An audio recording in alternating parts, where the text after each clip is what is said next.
All right, we'll start the February 26, 2026 Airport Commission meeting.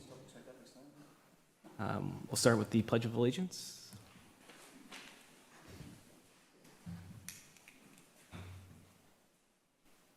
Pledge allegiance to the flag of the United States of America and to the republic for which it stands, one nation, under God, indivisible, with liberty and justice for all.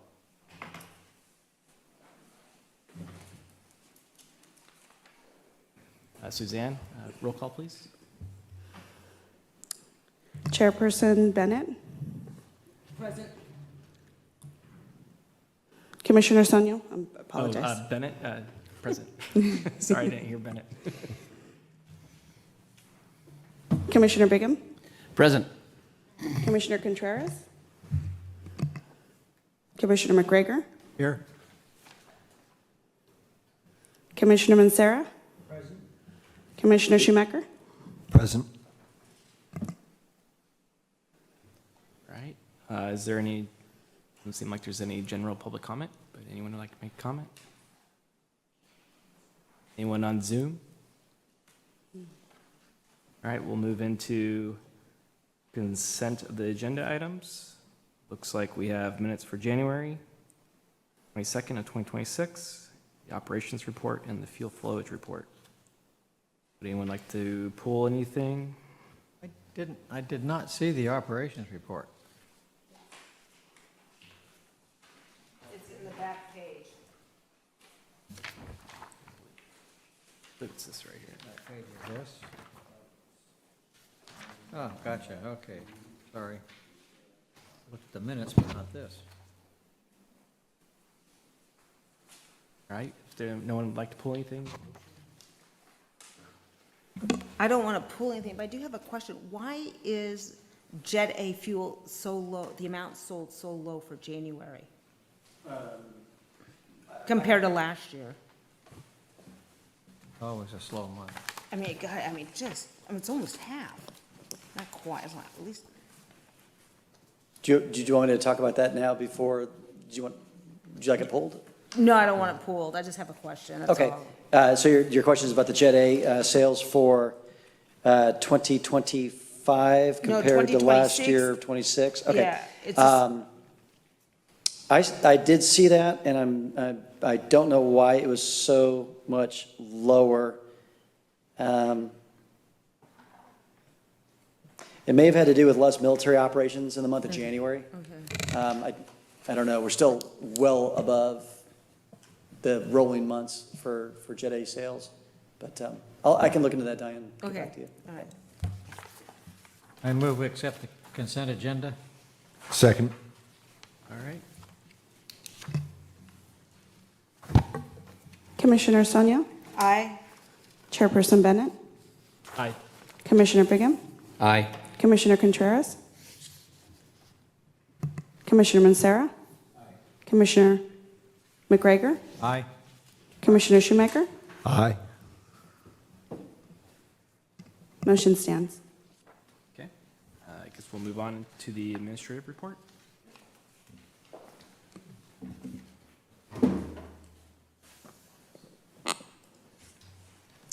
Well, good evening, Commissioners. Earl is not here tonight. He's a little under the weather with allergies, so he's fine, but sneezing attack. So anyway, we'd like to introduce our newest commissioner here.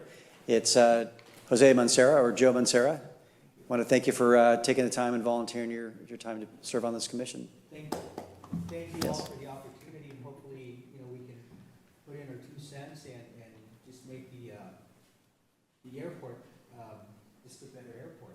And just find ways to enhance the efficiencies of the operation of the airport, so we can generate more revenue and just continue to move forward. Glad you're on board. Thank you. Thank you. Welcome.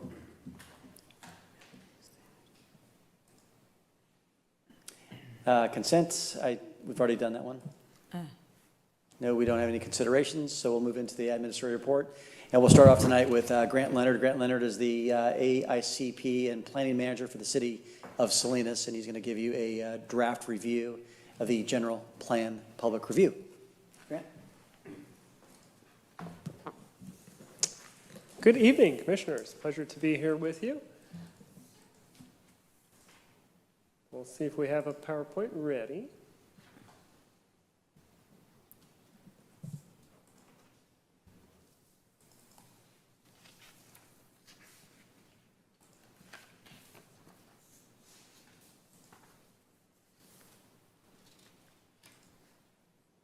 Perfect. So as Matt mentioned, I'm here tonight to present to you the draft general plan update for the city of Salinas, which is Vision Salinas 2040. Next slide. And this is the first comprehensive update to the city's general plan since 2002. If you're not familiar, the general plan is the guiding policy document for the city of Salinas. Guides the vision for the future of the city and how the city is going to develop over the next so many years until 2040. It has to be in compliance with several state laws, and it also evaluates the different needs for the community, and it elevates priorities from existing planning documents that have been done, such as the Downtown Vibrancy Plan or the Airport Master Plan. And this general plan also includes the city's first climate action plan. And you see at the bottom are images to represent several of the chapters of the general plan. For instance, there's a chapter on housing, transportation and infrastructure, economic development, parks and open space, noise, and environmental justice, among others. Next slide. So this update was started in the early 2020s, and it was building off a series of planning efforts, including the Downtown Vibrancy Plan, the LSL Vibrancy Plan, the Chinatown Revitalization Plan. And we wanted to develop a list of guiding principles for its development, pictured here on the screen, really to make sure that the community was involved and that Salinas ended up as a vibrant, economically thriving, great place to live for youth and families and seniors, and that this process was collaborative and inclusive of all the different community viewpoints. Next slide. So here is a number of the plans that went into this general plan update that we're pulling policies and actions and guides and goals from.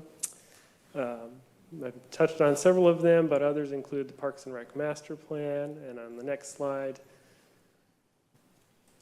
you'll see even more work that has been done, from safe routes to school planning to regional plans to the housing element, which is adopted separately from the general plan. It's on its own 8-year cycle and was adopted in 2023. And even plans from outside agencies, such as our partner, Monterey Salinas Transit. So all of these plans were sitting out there alone, and the general plan is bringing them together and codifying them. Next slide. So to date, we've done a lot of community outreach. You see on the screen 23 workshops and webinars. We've had working groups. We've had a steering committee, which was appointed by the council and had representatives from key groups, and we had 16 meetings with them. We also had pop-ups throughout the city at restaurants or farmers markets or bakeries. And then we did a number of unconventional outreach methods in order to reach people who might not normally be involved in a process like this. For instance, having pop-ups where people are working, like out in the fields, pictured on the top of the screen. Or contracting with community-based organizations to have house meetings with folks right there at their kitchen table to talk to them about the general plan. And this was a multilingual process, not just Spanish and English, but also we did outreach in the indigenous languages as well. And we are continuing this outreach now. We're on a little bit of a road show to the various commissions and boards for the city. And on your desk in front of you, there's a flyer for a workshop we're hosting on March 7th. So we're eager to get comments on this draft, and we'll keep doing outreach over the next several months. Next slide. So basically, what all that outreach did is it gave us a sense of what the community wanted for the future of Salinas. And then those goals, those overarching desires from the city are written into goal format. And then specific policies are reduced from that, and then very specific actions after that. And we're sort of funneling from the aspirational to the specific to various projects. And for an example, you might have a dream of a new library or affordable housing that then becomes a goal of the city, a policy to pursue developing it, and then actions to find land, acquire financing, and complete construction. And pictured here examples of the end result for El Gavilan Library or the senior housing on Rossi Street. Next slide. So there have been a number of changes in state law since 2002. This lists just a few of them, and that emphasizes the need for this update. General plans are typically updated every 10 to 20 years. We're at 24 years now. So we're out of date in a number of areas, and this plan brings us into compliance with a number of state laws. Next slide. So some changes to the general plan. If you were familiar with the 2002 general plan, this one is reorganized. It has different elements that have been added, such as the environmental justice element.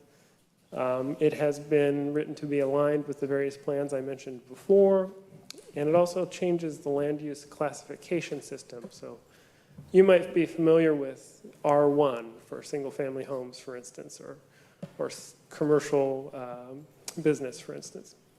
What this has is it's called place types, and basically it's more blurring the lines.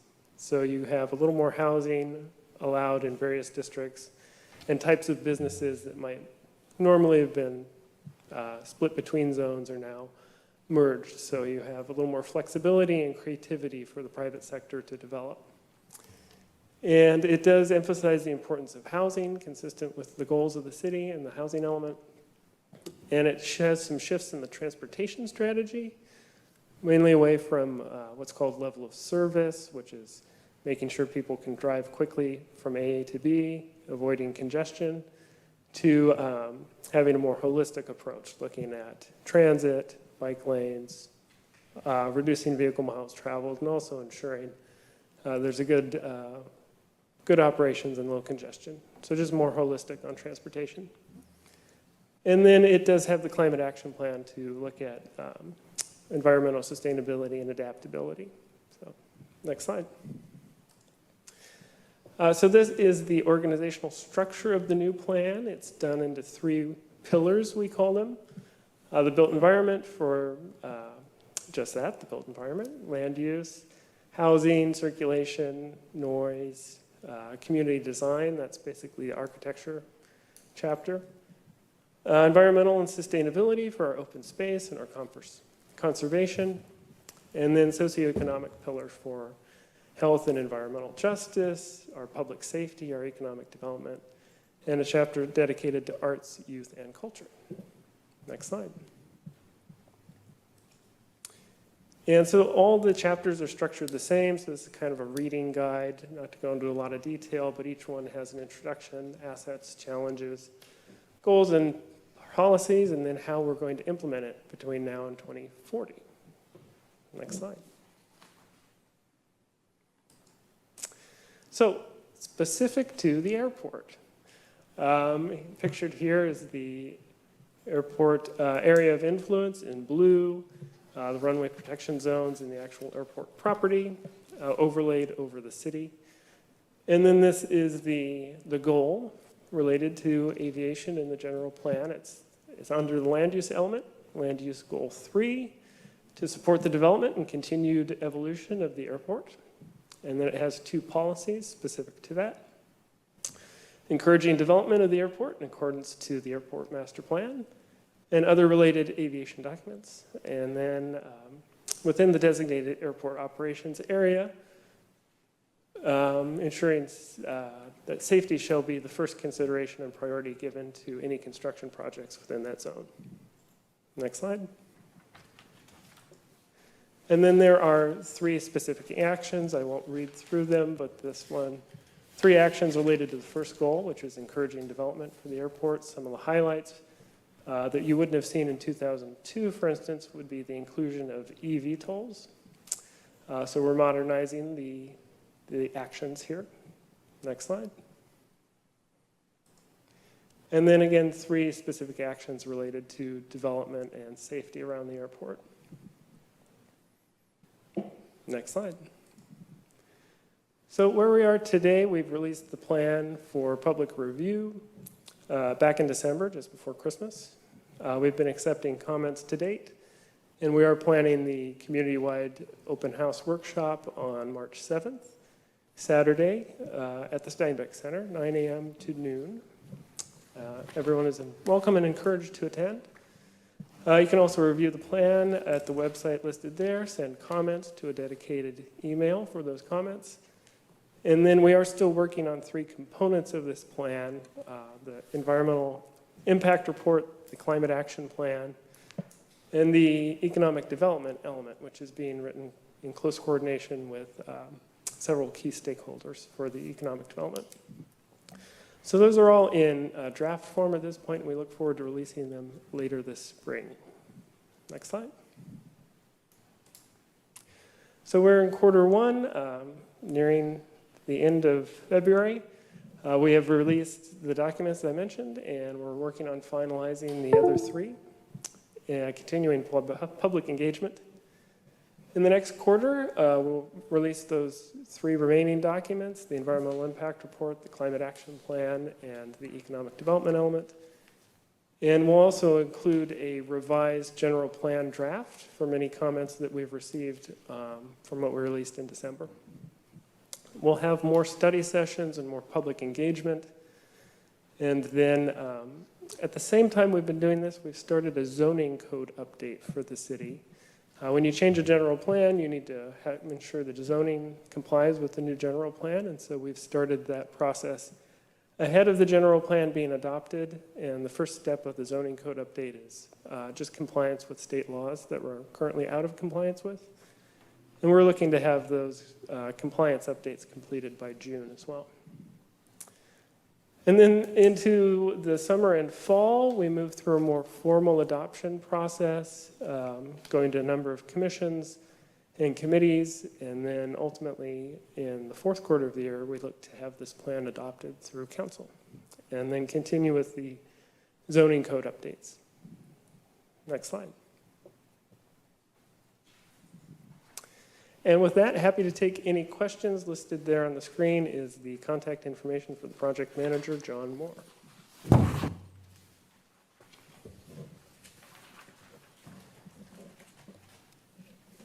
Any further questions? This is Commissioner Sanyo. Thank you. So I got 3 items. Okay, so what is, in the people who are working on this, what is their definition of environmental justice? Environmental justice is a number of things. It's primarily related to health and impacts from the built environment on someone's health. For instance, the classic example would be an oil refinery next to a playground or something. So in the city of Salinas, that's more related to things like pesticide drift or access to health care, or in some areas, localized flooding issues that lead to mold or other contaminants within homes, for instance. Okay, and then under economic development, will there be any safeguards put in place so we don't end up with another fiasco, better known as the Amazon warehouse? Yeah, so the Amazon warehouse is being developed in the Agricultural Business Center, which is a specific plan adopted. There's a number of nothing years ago. agricultural about Amazon. And what the economic development element looks at primarily are strategies for business retention, and attracting new businesses. So tailored at those 3 strategies, both corporate in nature, but also small local entrepreneurs as well. And yet, a couple of the ag companies want to move out there, and thanks to Land Watch, they ended up giving up because nobody would push it forward. So now we've got Amazon on ag land, and it has nothing to do with the agricultural business park. So that is a zoning violation. Okay, and then the other thing, Alice South Street. And they've gone down from 4 lanes to 2 lanes. It is the biggest mess in the world.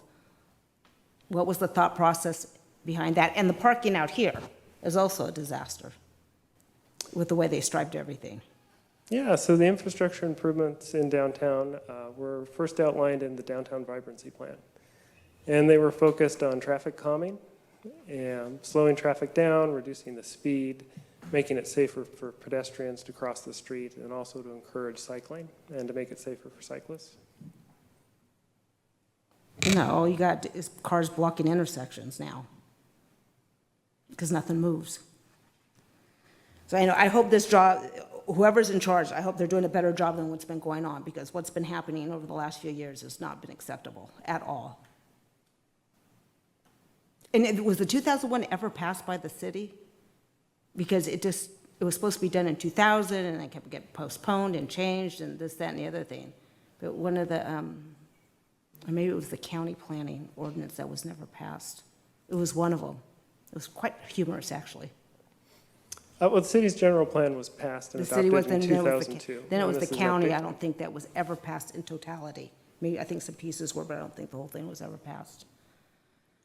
All right. Commissioner McGregor? A lot of the traffic things that were done in favor of bicycles, my understanding were mandates from the grant that came from the federal government. Is that correct or not correct? That's typically correct, yes. There are what's called active transportation requirements, so improvements for bicyclists and pedestrians, and those are often tied to grants. My comment on that is we spent a lot of money for very few people, and it does not benefit very many people. And to me, it's a money down a rat hole. I agree with Diane just 100%. It did not help the traffic situation at all, it made it worse. And I think we need to get a new traffic engineer in this city, quite honestly.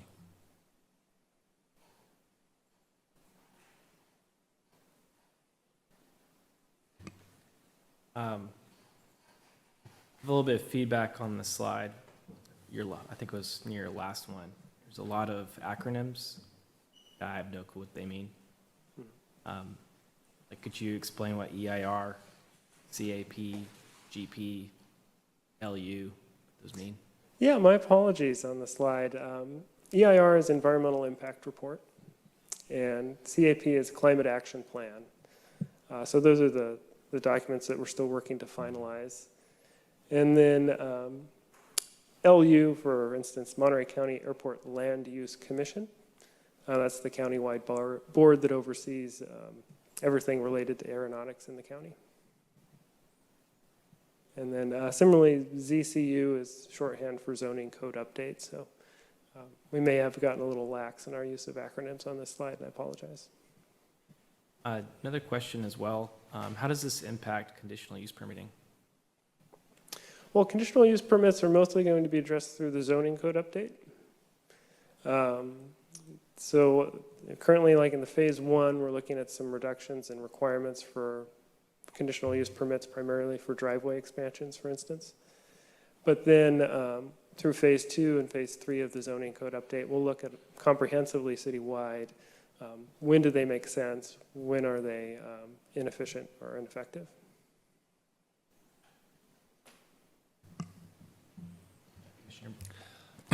Well, we're at it.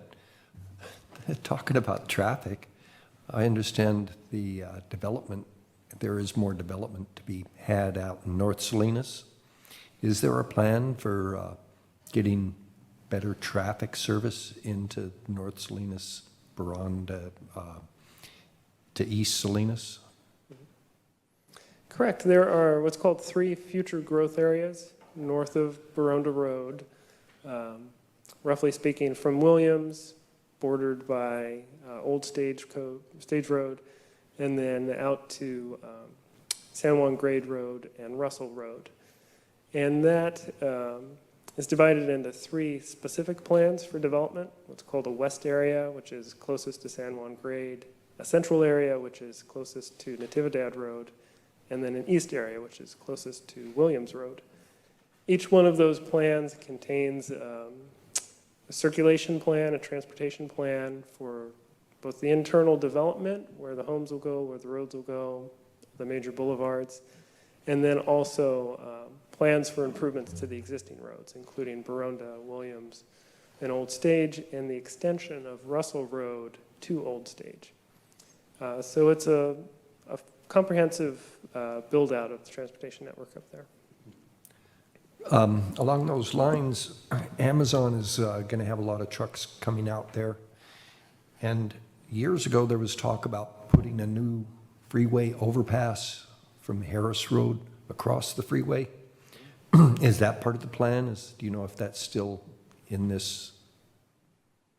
Yes, that is still in the plan. That is a Caltrans project in partnership with the Transportation Agency for Monterey County. And it will be to replace the Abbott Road interchange with 101, which is sort of that weird interchange where you sweep under the highway and merge into the fast lane. And have a new interchange somewhere between Harris Road and the Firestone plant. And Caltrans is currently finalizing their designs for that. And then they'll move through an environmental process and then look to financing. Is there a timeline on that? It's long-term. What was that? What? It would be a long-term plan, mainly because of the price tag associated with it. They have a near-term schedule to complete the environmental documents, but a project of that size will be several $100 million. Yeah, true. But this is the plan that was going to make the development in that area feasible. So it sort of needs to be the first thing in, not the last thing in. How, if there's long-term, Caltrans long-term looks out 20 years. Is that right? At least. So there's a few things to consider with this. One is the Transportation Agency for Monterey County has a local sales tax, and they have funding dedicated to the US 101 south of Salinas. That's sort of the matching funds, which would then go to attract state funding through grant programs the state has for commercial corridors, which US 101 is because of the agricultural industry, as well as safety grants. A portion of roadway between Gonzales, or Chula rather, I'm sorry, and South Salinas is a safety corridor. It has a number of accidents. So in that sense, this project, although expensive, it does have some things going for it in the sense of competitiveness for grants and having some local matching money. Okay, I didn't hear anything about time in there, but thanks for enlightening me about the finances. Commissioner Sanya? I had a question regarding the plan we've just come out of that everyone is talking about.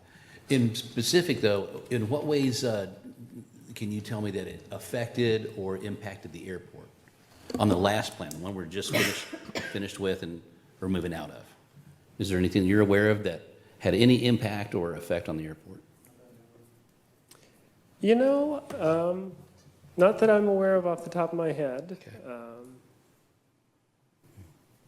So I'll leave it at that. Okay, that's all right. I was just wondering if there was, because I see what you have, some ideas here going forward. I was just kind of wondering, looking back, just trying to measure them out and kind of see what was going on.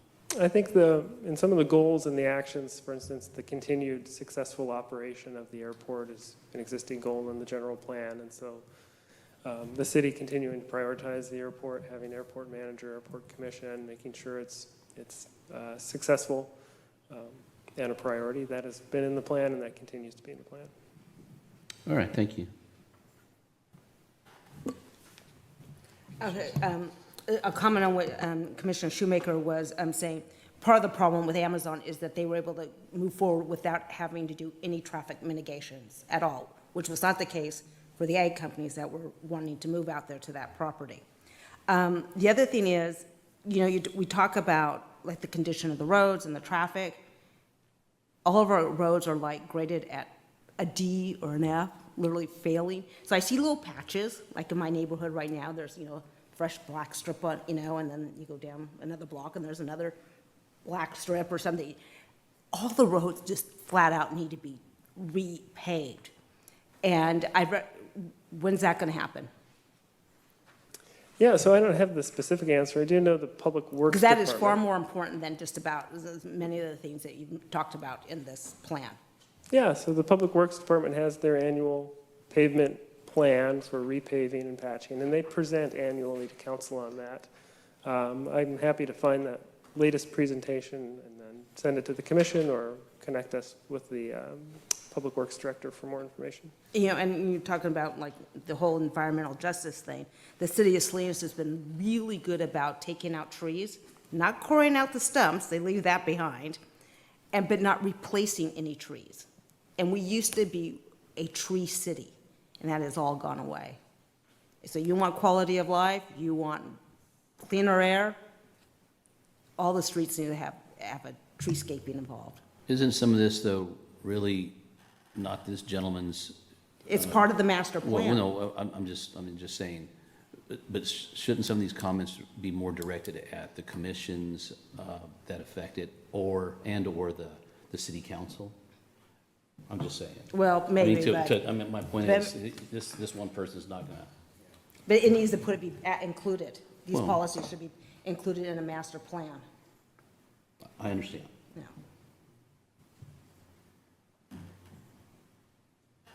Any other questions?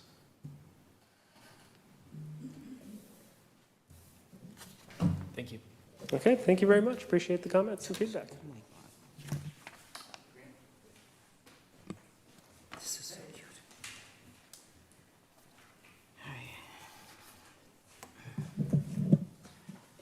Thank you, Grant. Okay, we're going to move on to my comments here from the administrative reports. Diane, I do have a text into Ryan at the FBO to see why the fuel sales were low for January. Oh, okay. Once I find out, I'll email the group out. So Okay, that's I'm fine. curious about that too. So with that said, before we go on to the report, we did for the first time sell over 1 million gallons of fuel in 2025. So it's a course record, and it's just a really good windfall for us here at the Of airport. both low lead and jet or No, separately? total. So Oh, grand 1 total, million, then. a majority of sales were Jet A Okay. at 15 cents a gallon fuel flowage. And then the other small remaining amount is the 100 low lead at 11 cents a gallon. So we're doing really well, tracking well with fuel sales. So, okay, next slide, please. All right, so the tractor replacement. We have a tractor that is long in the tooth or long in the teeth. It's typically you have jets, tractors that last about 20 years. And so ours was put into service, next slide, please, in the year of 2002. So if you do the math, we're in 2026. So we've been limping this poor little tractor along, and Juan has been fabricating and making creative ways to extend the life of this tractor. It's had it.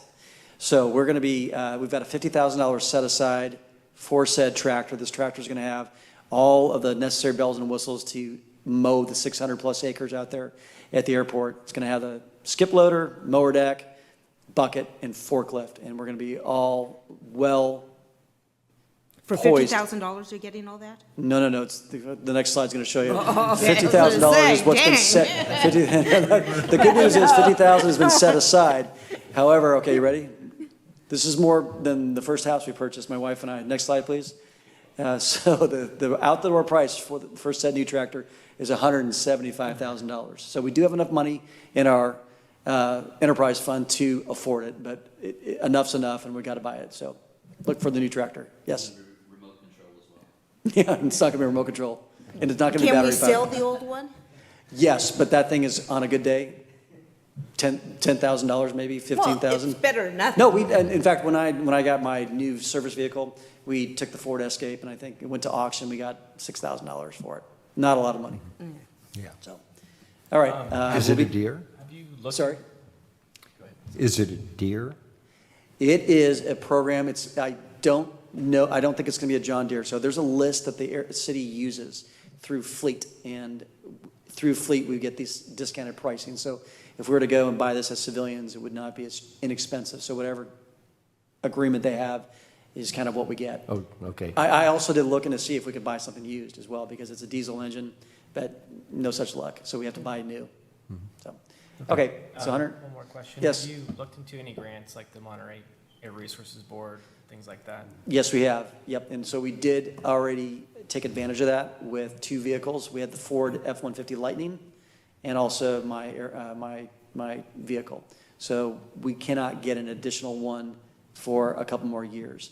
And a lot of those are battery-operated offers, as where this has to be a true diesel. You just can't, as we know, the battery-operated tractors don't last as long for what we have to mow out there. Next slide, please. Okay, so this, I'm sorry, my laser pointer is not working here. So this is in relation to, regard to the runway extension update. And so I hired Kimley Horn to do a robust analysis to see if we could extend the runways. And so the short answer is, the short answer is if we had all the money in the world, yes, you can do it.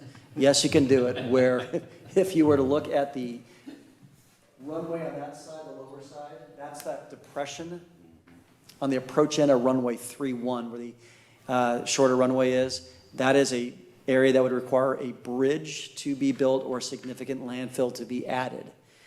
If we had deep pockets, we could afford that, but we're looking at about $15 million alone for dirt or the bridge, and you'd have to relocate the ILS and the localizer for that. A lot of times, countries like Chapin or Pavex, Granite Rock, they're looking for places that they can haul dirt to for free. And we're doing Okay, that. It's a lot of dirt, okay, so Yep, it might we're take a doing while. So we're currently doing that. Thanks for bringing that point. So if you were to see on the image there of runway 26, which is going to the west, we are adding dirt there where we had hopes of extending the runway. So after this analysis was done by Kimley Horn, the long runway, runway 8 and 26, is not in compliance with the runway protection zone. So the runway protection zone extends past Airport Boulevard. So you see that overrun area there, that area there? So since a road goes through it, if we were to add 1 foot of pavement on the other side, it would trigger our need to come within compliance of having that runway protection zone outside of Airport Boulevard, meaning that the runway would have to be shifted at least 1,000 feet, if not 2,000 feet, and then it touches on the Alisal Road to the east. So that scenario is a no-go right there. I'm also looking for any ideas, and I've asked pilots, I've asked other consultants on how to skin this cat. So it seems like runway 8 and 26 are not feasible to extend. All right, so now what's the next thing we have? The next opportunity is where the golf course is. The golf course is inside the RPZ, the runway protection zone. If we were to extend to the north through the golf course, you would not have much to work with because you've got East Alisal Road there and homes. So we're pretty much landlocked in terms of extending the runway. That brings me back to the final conclusion of if money were no object, and if we get funding, we could extend runway 3-1. So right there. Okay, so I wish I had better news, but I'm sorry, guys. Yes, Jim? I'm not surprised by that analysis, but my question is, out of curiosity, how long are you looking at extending if you extend? I mean, how short of an extension could you do to make a difference on the aircraft you can accept? So as we know, jets need more takeoff length than they do to stop. So if we could get the 6,000-foot runway up to 7,000, 7,000 is really the magic number. We could go westbound to Hawaii for corporate flights and charter flights. The stopping is a little short too on runway 3-1 on the ILS. It's under 5,000. If we could bump that up to another 500 feet for stopping distance, that'd be great as well. So really, our only option is to come out into the ag land. Because we really can't go. Was That's that correct. northwest, west? North, just call it, yeah, call it north. Okay. So basically, 1,000 feet is what you need, or it wouldn't make sense to do less than 1,000 feet. Well, if we could get 500 feet, yes, it would. Every little bit helps, right? So if we get Well- 500 feet, then you can take more gas. So if we get another 500 feet, sure. 1,000 is not the magic number to extend it. That was my dream. What are the lengths of these runways right now? The runway, the long runway is 6,000 feet, and the shorter runway with the precision approach is 4,800 feet roughly. So it's just 4,800? Just 4,800 feet. And Yeah. and the condition, the situation is when it's, with the braking action, there's wet or good, the pilots will look at that and they'll say, well, gosh, the runway's wet, stop in action is good, and wet or fair, that's an issue, and sometimes, at times, they'll wave off and land at other airports. Joe, did you have a question, Joe? No, Okay, no, I'm just absorbing all. sure, I know it's a lot to take in, but you're a quick study. Jim? Where did we lose 195 feet off the runway? I thought it used to be 49.95. I'm almost positive it's 48 something. So, did you have data when you were flying at 4,900 feet? Yeah, that's what I remember, it was 49.95. Okay. Maybe that's what 2.6 was before they lengthened it to 6,000. I may be, 2.6 was maybe extended, what I so was thinking of. I don't know. I'm fairly sure, Bob, that 1331 have remained the same for Yeah, quite some I'm time. thinking of 2.6 before they lengthened it. Okay, yeah, and for everyone's knowledge too, the runway was extended back in the 90s, was it, Bob? Yeah, I think Yep. so. So it's at the end of the day, it's a very usable airport. I mean, we've got a great ILS, a precision approach, and it's in great condition, the runways, and they're long, but I like them a little bit larger. So, okay. Yep. Was this analysis only done for importing dirt versus moving dirt that's on the airport or Norton Ranch? There was no analysis done on moving any dirt. The discussion was you'd need more dirt or add a bridge. And so there was no analysis done by Kimley Horn on where to get the dirt from. We can get dirt. We take it all the time if it's clean fill. We'll gladly accept it. Well, the growers on those ranches may be interested in leveling out fields. Basically, you can move dirt off those ranches to build. We'd love to talk to them. Yep. Well, one of them is your tenant, so. Good. Okay. Well, so if they're interested in moving dirt, that's great. But if anyone wants to go and take a look, it's a significant amount of dirt that needs to be We talked about it a few months ago. added. Yep. How far southeast of the approach into runway 31 does the airport own? Far the airport property extend there? We have an easement with the Mauser lights, and I can show you a map. It's a little bit easier. About a quarter mile to the southeast. So, we'll get there one day. I just don't know today how we'll get there. But I've been thinking about it a lot at night. Okay. All right. Moving on to the next slide. All right. So we've got some good news here. Rancho Cielo is coming to Salinas. I've been working on some time now, and we can finally mention it in a public forum. They're going to be starting up slowly, but they're going to be graduate students paired one-on-one with instructors, engine instructors, on working on Merlin P-51 engines. And we're also going to be having these small classes. They'll be small at first, but we'd like to titrate up to have a satellite campus with Rancho Cielo here at the Salinas Municipal Airport. So it's going to be where the former crop duster company was. As we know, crop dusters are kind of going out the way. I love them, but they're not as cost effective as drones are now. So if there are any questions about that, I'm going to present to you next month the lease for Rancho Cielo to enter into an agreement. So we're really, really excited about that. I guess I have some questions. Why are they using a Merlin for instruction? The Merlin there's a car that's got an old vehicle, and it's not the 2,000 horsepower engine that we were talking about, Jim. It's a pared down V12 engine in some of these historic cars. So there's a commonality with this particular engine. It's a D-rated engine, but it's a V12. And so if these students learn to operate and work on these engines, there'll be a crossover for them to work on historic cars. That's what they would like to do. That's their syllabus. So, But they'll Like be the training engine- on aircraft Merlins? sorry? They'll be training then on aviation Merlins, the Yes. 2,000 horsepower, the ones with the blowers and compressors and induction systems that are complicated, more complicated than the engine? I've been told that they're working on Merlin engines, and they're not, I don't know if they're quite sure yet on that, but they're pilots and mechanics and car enthusiasts that are together working on that, but I It's know. exciting, it's just a little bit complicated for me to take in.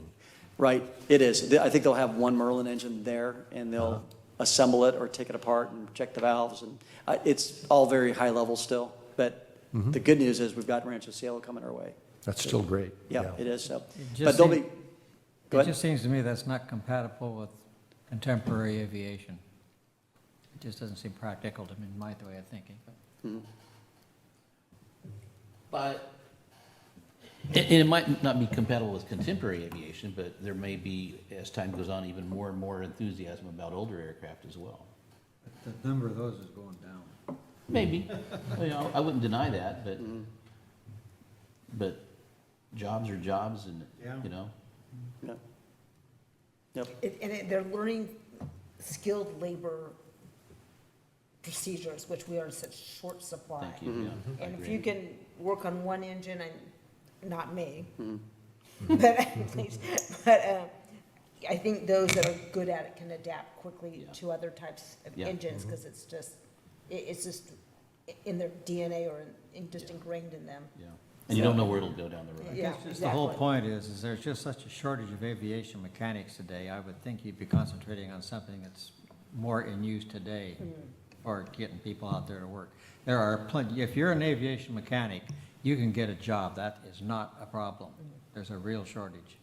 So, I think some of the funding's coming, the private funding for Rancho Cielo is coming from car enthusiasts who recognize the Merlin engine as a segue for their operation for cars, and it's an airport, and our presence there at the airport. So I understand that there's a little bit of a disconnect maybe, Bob, but nonetheless, hopefully someday we'll get them to work on. yeah, don't get me wrong. I think what Rancho Cielo has done is just outstanding. And you know, adding something like this is certainly a feather in their cap, I think. Definitely.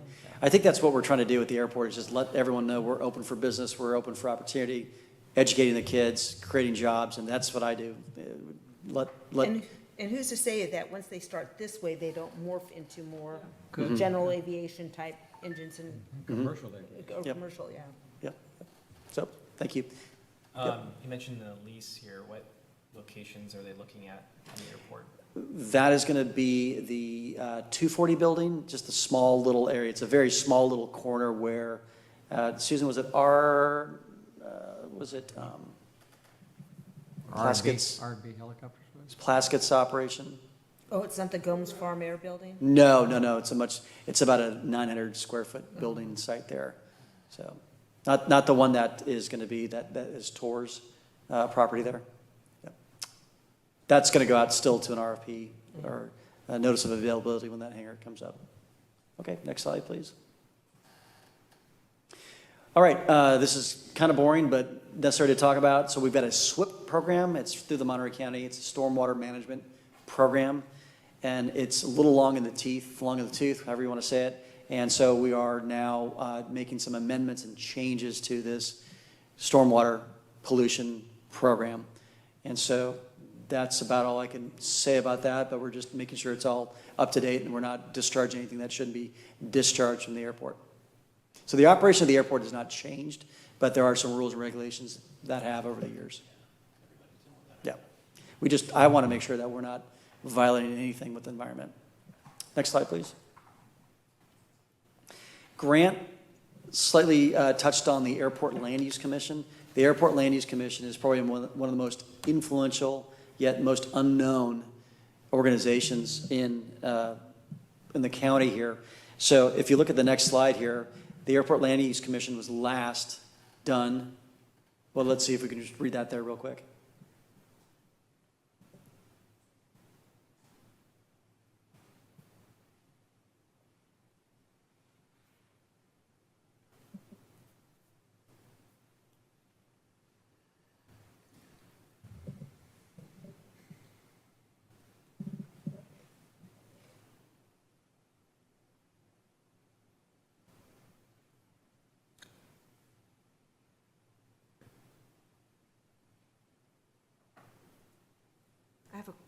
question. On the second sentence, it says, "The primary purpose of the commission is to ensure that new land uses around public use airport do not create excessive noise and safety hazards for the public." So that almost makes it sound like if a new airport comes in and is being developed, whereas you have like the Monterey Airport that's been there in the 1930s or 40s, it's been there a really long time. About as long as us. But the houses around there are much newer, and they all complain about the noise. Well, bought a house next to an airport, what do you expect? Same issue with Laguna Seca. So is this the ALUC's mission statement? Because I think it should be that whoever's developing land near the airport needs to look at the FAA rules, Yes, and it's their responsibility to mitigate the noise, better windows, better insulation in the buildings, and make sure that there are no safety hazards. Not for the public, but for aircraft, like don't put in really tall trees. you're right. So I'll give you an example to probably answer the question. This is a cut and paste from their website, Monterey County, with the Airport Land Commission. So I'll give you an example. With the Monterey Regional Airport, on the departures to the west, Catalina School for Girls wanted to build a third-story addition. That was deemed incompatible by the Airport Land Use Commission back in the 90s. There's also over by Dennis Menace Park, there's a car storage facility. I don't think they sell vehicles there, but right next to McDonald's, to the left of McDonald's. It's not a car storage place anymore, I don't think. At one point, they turned it into a school. And so because of its proximity to the Monterey Regional Airport, that was then under the effect or influence of ALUC, Airport Land Use Commission. They approved it, which then allowed them to stand up the school there. Technically, you're not supposed to have schools in a certain area proximate to airports. So they were able to get it, but it was studied by the Airport Land Use Commission and thus deemed safe, compatible use. So it's complicated to explain it in just 3 minutes, but the Airport Land Use Commission essentially determines whether or not the new land use is appropriate for its proximity to the airport. So with ours, next slide please, the last time we did this, it should be done every 10 years. I put a photo up there that is last done in 1982. So it's time to get a new study Oh, wow. started with the Airport Land Use Commission. 40 some odd years. And I think Jim Gaddis is on this, as he signed it back in 1982. So, I thought Commissioner Gregor, weren't you on the?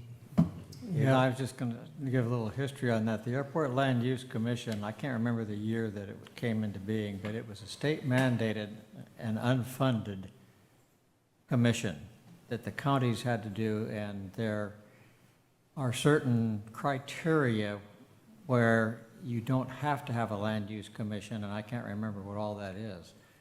But yeah, the Airport Land Use Commission has mitigated things here at the Salinas Airport. I think when the school over here, the Barden School, I think wanted to add something, whatnot, came up at the meetings. But there's just a lot of things that go on there. But there was a period of about 5 years when the Airport Land Use Commission was pretty much just inactive. And a lot of things happened during those 5 years that shouldn't have happened, that wouldn't have happened had you had an Airport Land Use Commission that was active and going. I was on it for about 10 years, and I'm still on it as a proxy, which means that if somebody is absent, I can go to the meetings. Oh, so it's still meeting regularly? Oh, yeah, and Okay. I still get the agendas for them and everything, but there hasn't been much business for the Airport Land Use Commission in the last year. yeah, they meet at the Monterey Regional Airport, the boardroom there. Yeah. And interestingly, I would say that historically it's been pro-airport. A lot of pilots sit on the board, former military pilots. And so the ALUC I think of it as an advocate for airports. It's not a mechanism designed to shut down airports. Right. Yep. It's good to have them. And anything that the Airport Land Use Commission does is advisory. We have no power. Yeah, ex Mandated. officio, yep.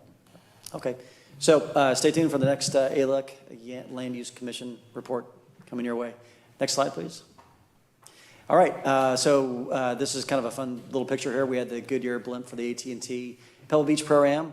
They were able to stay an extra couple days based on the bad weather, so we got a few more $100 and opportunities to take more pictures of them. It's so fun to see them come in. If you haven't seen them arrive, it is so slick.